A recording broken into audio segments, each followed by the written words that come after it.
Okey, dah mandi muka dulu. Okey, hi guys. So, hari ni, minggu ni kita ada cerita sedikit pasal ini. Product from Philippines, Catriona Grey. So, apa benda ni? Jom kita tengok apa benda yang ada dalam ni. Kau boleh tengok dekat channel IGTV Instagram aku ataupun kat Facebook aku.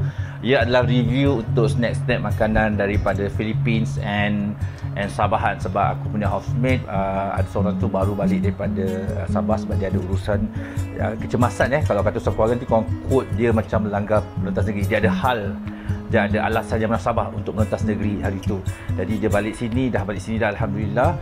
So aku ada, dia bawa lah sedikit buah tangan. Jadi aku adalah review sedikit produk-produk dari Philippines, especially Philippines. Sebab antara Philippines adalah antara negara yang aku tak tahulah, macam bukanlah special, tapi aku rasa macam aku nak sangat macam get into it. Faham tak? Nak lepak sana. Okey, itu yang pertama. Yang kedua, kita ada cerita pasal ini baru dia tadi. Ni aku dekat Bubble Bee Kajang. Aku order minuman yang banyak lah. So aku nak buat review. And then sambil tu aku nak belanja housemate aku lah.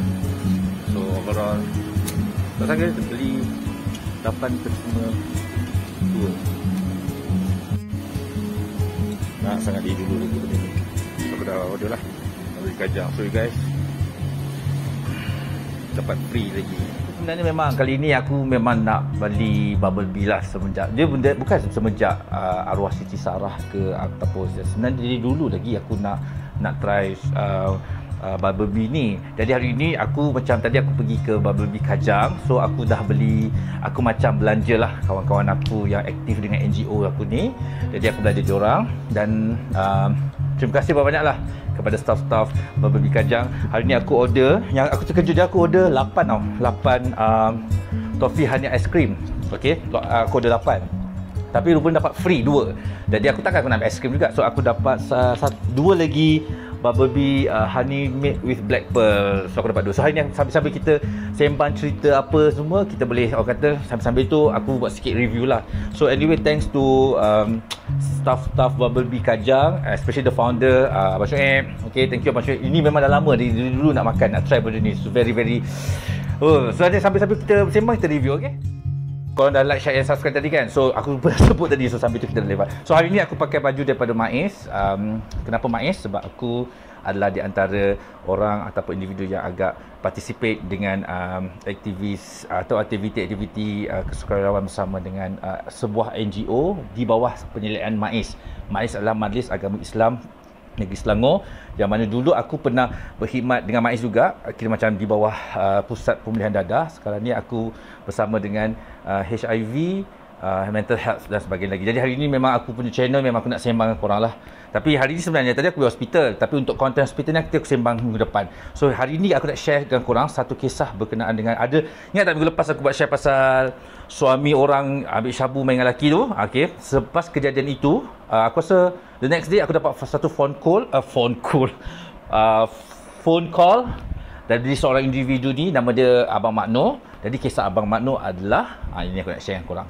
Sambil-sambil cerita pasal Abang Makno ni, aku tak pernah rasa Bubble Bee. Serius, aku tak pernah rasa. Cuma kali ni aku respect ni sebab aku order toffee ni. Toffee ni sebenarnya dia ada honeycomb. Tapi kali ni staff dia beritahu tak ada honeycomb. Aku rasa tak apalah, kita ambil lah. So aku ingatkan harga dia maintain, rupanya dia tolak lah harga dia, which is aku tak sangka lah, macam aku budget aku macam banyak, sebenarnya macam murah. So ini reaction aku. So dia ada, dia punya crumble dia ada macam what we call that, dia ada macam bubble boba dia, dan dia ada madu dia. Kawan-kawan aku yang satu apa ni, satu tempat kerja ni bagi feedback memang best gila. So aku tak pernah tahu rasanya macam mana. So aku nak tahulah. So ni first aku rasa So this is Bubble Bee toffee honey ice cream without honeycomb.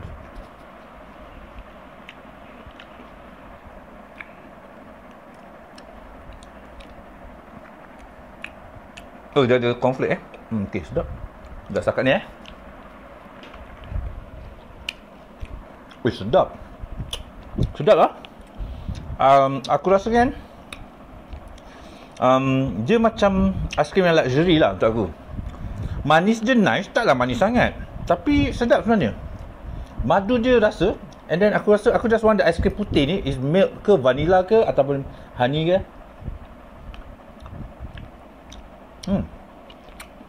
Sedap. Oi. Dulu kalau tengok, masa dulu aku tengok Arwah Siti Sarah lah selalu banyak feedback kan, macam paksa, bukan paksa, macam promo benda ni kan dekat husband dia, Abang Shuaib. So Abang Shuaib, ini legacy yang sedap sebenarnya. You should proud with this product lah. Okay, aku nak minum, tak cerita lagi. So minum dia adalah air honey milk with black pearl. Yang dia terkejut kot. So bagus lah packaging dia. Dia macam tak bersepah.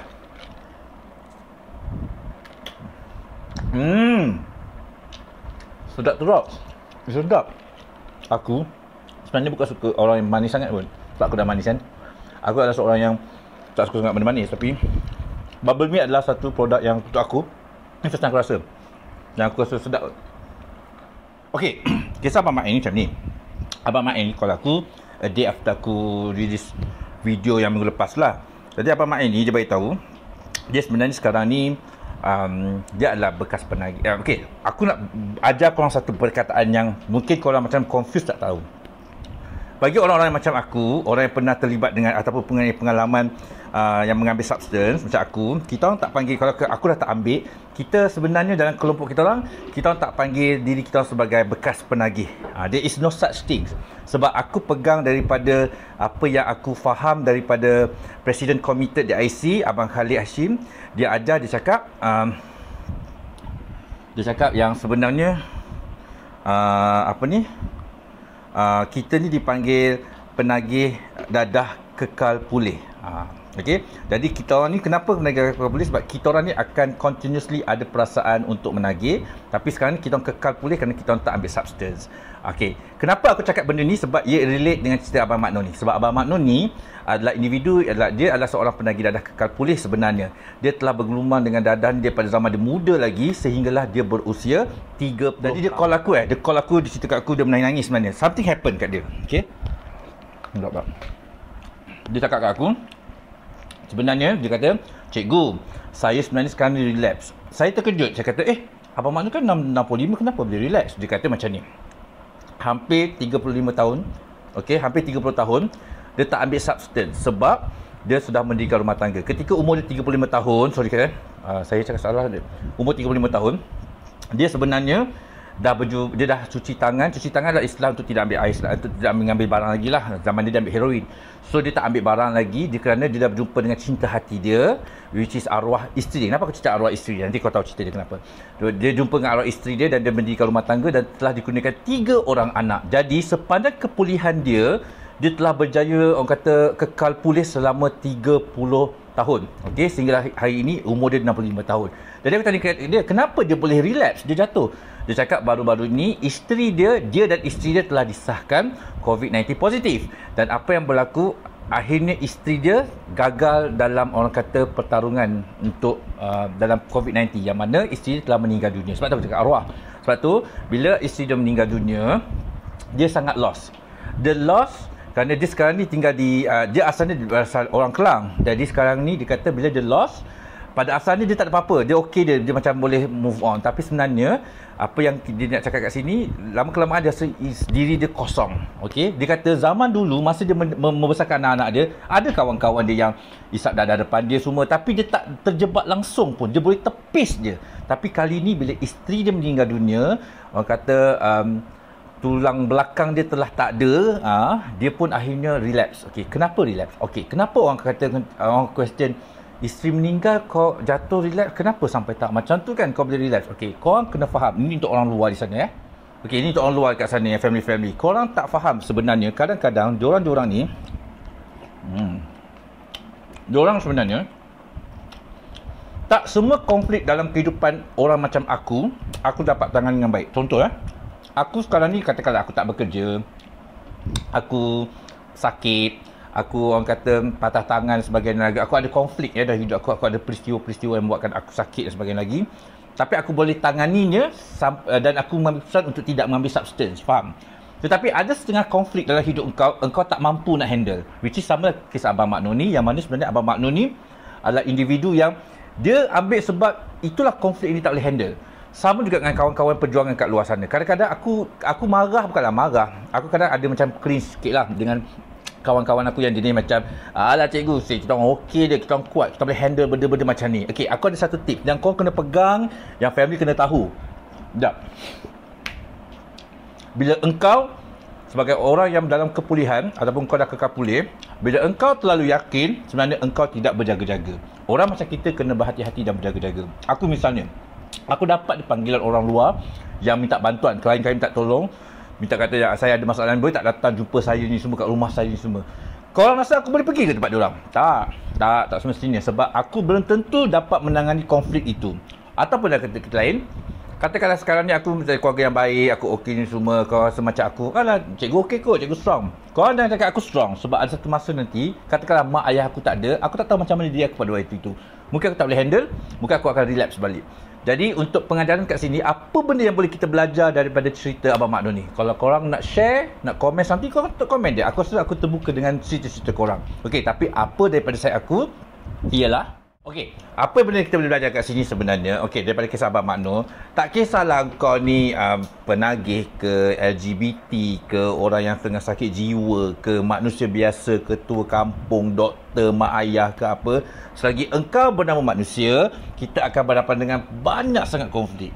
Tapi konflik-konflik ini sebenarnya tak sama level of difficulties dia. Jadi apa yang kita nak belajar dekat sini adalah cara kau deal dengan konflik tersebut. Tapi dalam konteks cerita Abang Mak Nur ni, dia nak kongsikan dekat sini yang mana sekarang ni dia tinggal dengan anak perempuan dia. Anak perempuan dia ambil ayah dia, jaga semenjak pemergian mak dia, sebab anak perempuan dia dekat Shah Alam dia dekat Kelang. So duduk dengan anak perempuan dia. Anak perempuan dia tahu apa yang telah berlaku kat bapak dia. Jadi akhirnya Cik Manu ni cerita kat aku yang dia kata, no matter engkau clean 30 tahun, engkau clean 60 tahun, okey, sebenarnya kebangkalan kau untuk relapse tu sentiasa ada. Samalah dengan manusia, sebab manusia ni tak pernah tak perfect. Okey, manusia ni tak pernah orang kata sempurna. Okey, jadi bila kita nak cakap mengenai dah tua-tua pun nak relapse lagi, faham tak? Dah umur 65 tahun pun nak relapse lagi. Okey, so aku bukan nak justify ataupun aku nak protect Abang Mak Nur ni. Bagi aku, dia adalah human being. Aku tak pernah pun salahkan kawan-kawan aku yang relapse sebab kadang-kadang ada konflik dia tak boleh handle benda tu. Cuma kadang-kadang aku kata, kadang-kadang bila aku cakap, bila engkau jatuh, kau kena bangkit dengan cepat. Engkau tahu channel dengan betul. Supaya orang kata, engkau akan menjadi version diri engkau yang lebih baik. So benda ini bukan bercakap mengenai penagih dadah saja, tapi bercakap dengan semua kelompok manusia. Kadang-kadang engkau pernah buat silap dulu kan. Jadi bila kau buat silap, engkau tak boleh deal dengan certain konflik. Lebih-lebih sekarang ni pandemik, endemik semua. Bila kau stres, kau buat benda bukan-bukan. Jadi bila kau dah buat benda bukan-bukan tu, sebenarnya engkau gagallah menangani konflik diri kau dengan yang betul. Okey? Jadi daripada kes Abang Mak Nur ni, aku harap korang kita semua dapat iktibar dan kita belajar sesuatu supaya orang kata kita ni taklah terlalu jauh tersasar. Dan kalau kita tersasar pada landas hidup sebenar pun, aku rasa why not kita kembali ke pangkal jalan. Dan aku rasa kalau kau tahu diri kau kat mana, engkau lebih mudah untuk bangkit balik kan. Jadi untuk topik aku minggu ini, aku rasa perkongsian cerita ini dapat kita manfaatkan, kita kongsikan. Don't judge people kat luar. Dan insya-Allah untuk minggu hadapan konten kita akan lebih aku akan lebih kepada apa yang berlaku hari ini. Sebab hari ini ada something happen berlaku dalam hidup aku akan share dengan korang. Jadi jangan risau, kita akan jumpa lagi dengan konten yang akan baru. Terima kasih.